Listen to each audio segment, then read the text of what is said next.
नमस्कार दोस्तों, आप लोगों का बहुत बहुत स्वागत है हिंदी स्टोरी 319 में। आज हम बहुत ही अद्भुत सी जब ठगे गए गणेश जी की कहानी आपके सामने लेकर आए हैं।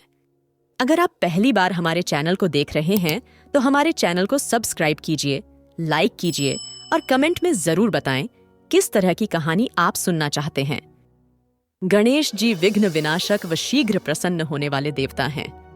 अगर कोई सच्चे मन से गणेश जी की वंदना करता है तो गौरी नंदन तुरंत प्रसन्न होकर उसे आशीर्वाद प्रदान करते हैं। वैसे भी गणेश जी जिस स्थान पर निवास करते हैं उनकी दोनों पत्नियां रद्धि तथा सिद्धि भी उनके साथ रहती हैं।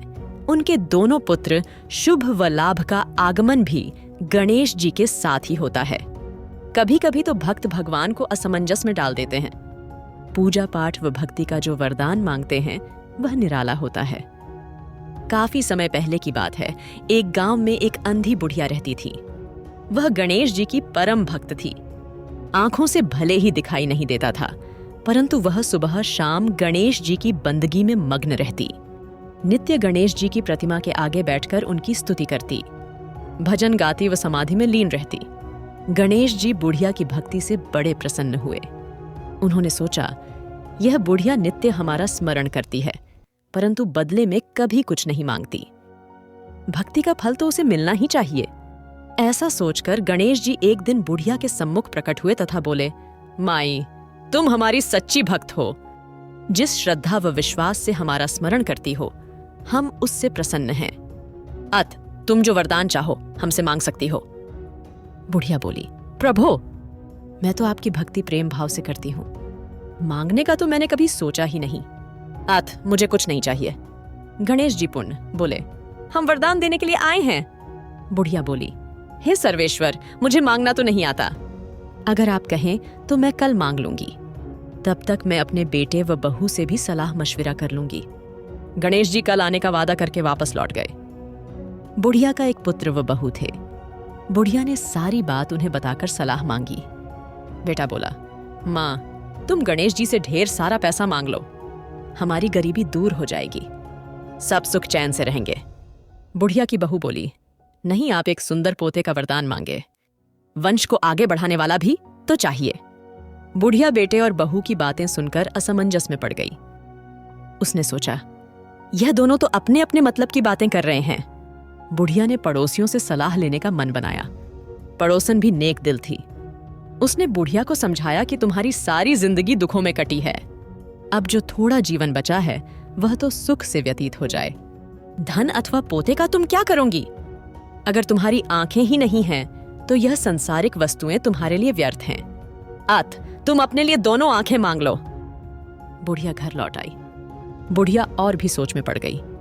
उसने सोचा, कुछ ऐसा मांग लूं जिससे मेरा, बहू, बेटे सबका भला हो। लेकिन ऐसा क्या हो सकता है? इसी उधेड़तुन में सारा दिन व्यतीत हो गया। बुढ़िया कभी कुछ मांगने का मन बनाती तो कभी कुछ, परंतु कुछ भी निर्धारित न कर सकी। दूसरे दिन गणेश जी पुण्य प्रकट हुए तथा बोले, आप जो भी मांगेंगे वह हमारी कृपा से हो जाएगा, यह हमारा वचन है। गणेश जी के पावन वचन सुनकर बुढ़िया बोली, हे गणराज, यदि आप मुझसे प्रसन्न हैं तो कृपया मुझे मन इच्छित वरदान दीजिए। मैं अपने पोते को सोने के गिलास में दूध पीते देखना चाहती हूँ।